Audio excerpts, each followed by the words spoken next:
Coucou! Dia faly miarahaba antsika rehetra mpanaraka tsy tapaka ny fandarana Jeanne Forêt Santé Canada indray ny tenako. Ny fandarana izay hoadiadintsika eto zany dia ny momba ny vehivavy sy ny fitiavana ihany dia ny hoe inona zany ireo karazana erreur izay matetika mpitranga zany eo amin'ny vehivavy sy ny fitiavana satria maro dia maro zany ny fahadisom-panantenana izay ateraka izay karazana erreur izay zany ka mahatonga ny ataontsika zany hoe olana foana zany izay mitranga amin'ny mpifankatia kanefa rehefa dinihana zany dia maro dia maro ny tsy fahalalana ny fomba fisainan'ny lehilahy sy ny hoe inona ny zavatra mitondra azy ara-biolojika izay efa nazavazavaiko teto daholo ny momban'izay zavatra zay fa ny lehilahy zany azy dia atao misaina izy no misaina bebe kokoa amin'ny fitiavana ary amin'ny maso. Ny vehivavy indray nefa dia amin'ny fo daholo ny tondrany ny zavatra rehetra rehetra ka eo zany no misy an'ilay karazana sangodimpanina zany eo amin'ny fitiavana satria rehefa te ahazo zavatra zany raha lehilahy dia any amin'ny fon'ilay vehivavy zany ny dominy bebe kokoa dia ilay vehivavy zany rehefa te ahazo zavatra koa zany te ahazo fitiavana any amin'ilay lehilahy dia manao an'izay zavatra rehetra rehetra tian'ilay lehilahy ary manome ny fitiavany iray manontolo ka eo zany matetika no mampisy an'ilay fahadisom-panantenana satria tsy arakarak'ilay fitiavana nomena zany ny fitiavana avalin'ny lay ranamana rehefa avy eo. Inona zany no erreur izay tsy tokony ataon'ny vehivavy dia izay efa avy nilazaiko teo zay hoe voalohany indrindra zany dia ny fanomezanao be loatra ny fitiavana, ny fanomezanao ny fiainanao ray manontolo sy ny fitiavanao ray manontolo ny lehilahy iray zany zany hoe ao anatin'ny eritreritrao zany dia hoe izay zany no anomezany fitiavana bebe kokoa anao. Eo zany no miteraka foana an'ilay fahadisom-panantenana satria tsy izay mihitsy no hitiavan'ny lehilahy anao bebe kokoa zany rehefa hoe manome ny fiainanao ray manontolo sy ny fitiavanao ray manontolo azy tsy any mihitsy zany no tena fipetraky ny tantara satria amin'ny fiarahamonina betsaka koa ny fandrimpandrika ny amin'ny hoe tokony ho tambatambazina ny lehilahy mba hipetraka zay zavatra zay zany matetika amin'ny fiarahamonina dia lelafina ny faladiany atao daholo ny zavatra rehetra rehetra zay mahafalifaly azy tsy toetoerina mihitsy ny zavatra zay teneniny kanefa matetika izay zavatra zay dia mandeha foana zany any amin'ny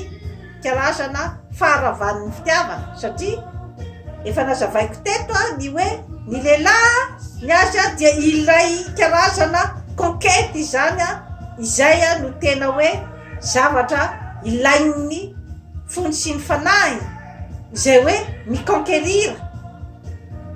miady mafy satria ilain'ny hormone ho aminy zany zavatra zany ilain'ny vatany zay hoe esprit de conquête zay ka raha ohatra ka efa omenao eo ambony plateau daholo ny zavatra rehetra rehetra dia tsisy lanjany aminy. Eo zany matetika no mipetraka ny fahadisom-panantenana eo amin'ny vehivavy satria hoe efa nomeko ny zavatra rehetra rehetra izay tsara indrindra raty amiko, inona ny zavatra tsy nataoko azy kanefa dia izao no nataony fandaozana.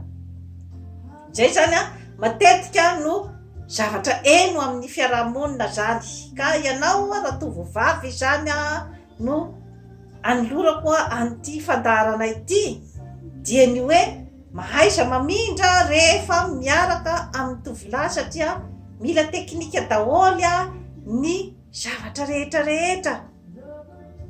Ianao zany tsy tokony mihitsy zany ianao dia amoa varavarana be loatra, satria ny tokony ataonao zany dia ny hoe ndraindray mamoa, ndraindray manidy,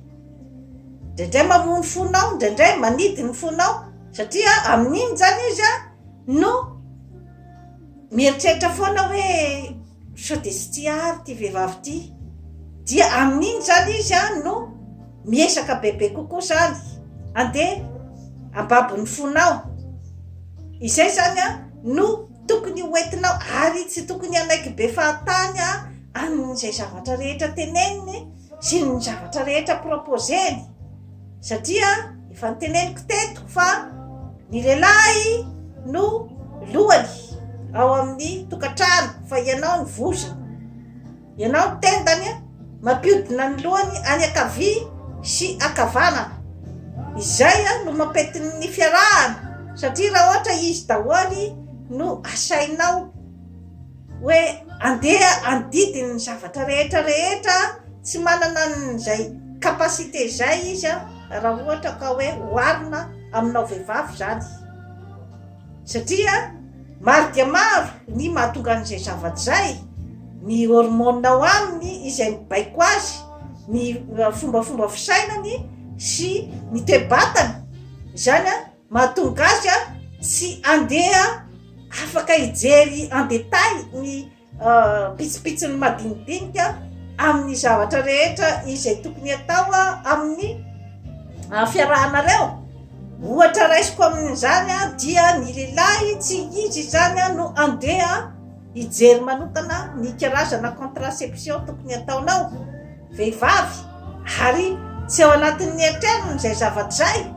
fa ianao no tokony andray an'izay karazana contrôle madinidinika zay, satria aiza moa ny fiatefan'ny zavatra rehetrarehetra rehefa tonga ny tsy mety, dia any aminao ihany miangona ny rehetrarehetrarehetra. Isika vehivavy no mitady ny rehetrarehetrarehetra, ka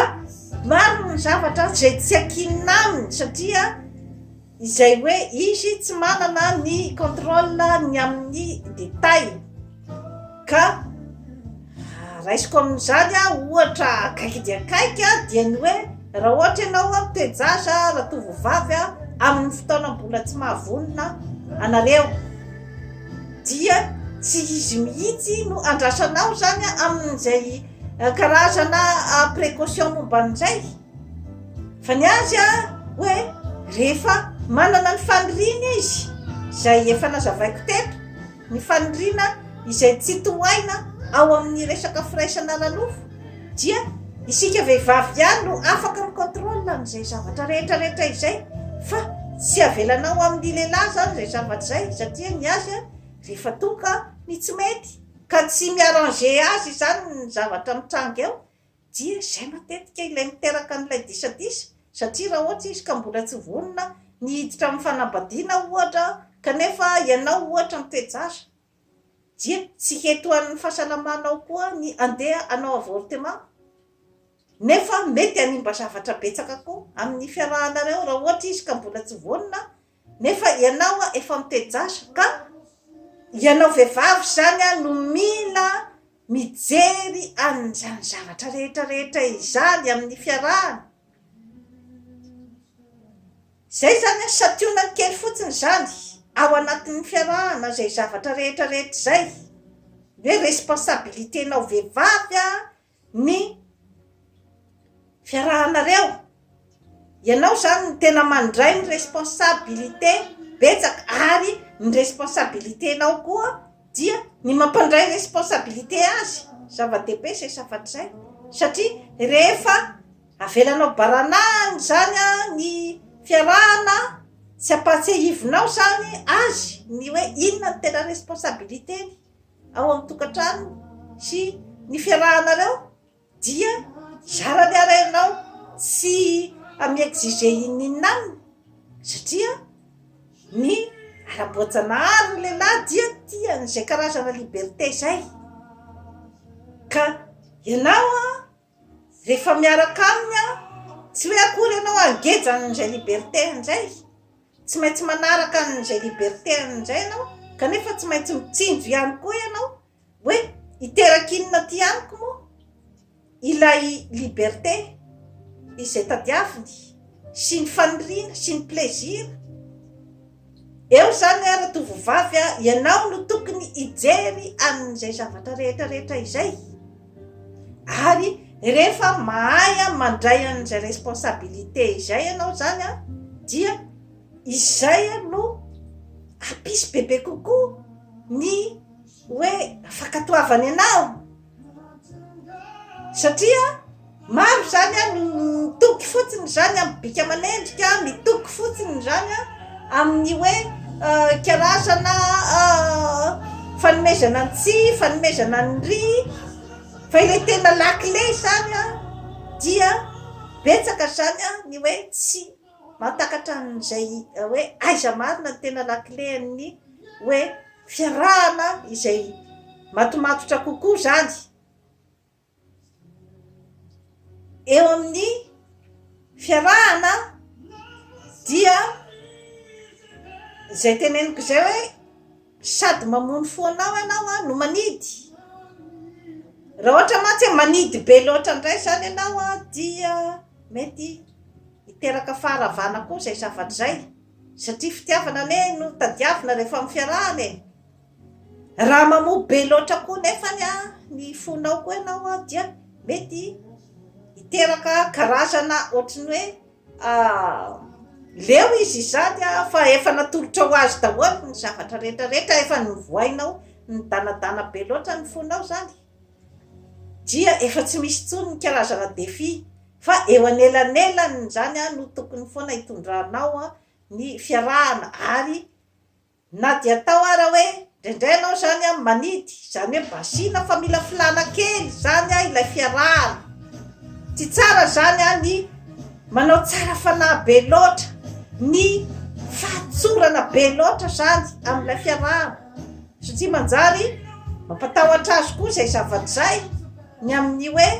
ianao zany tsy afaka anome an'ilay karazana balizy amin'ilay fiarahana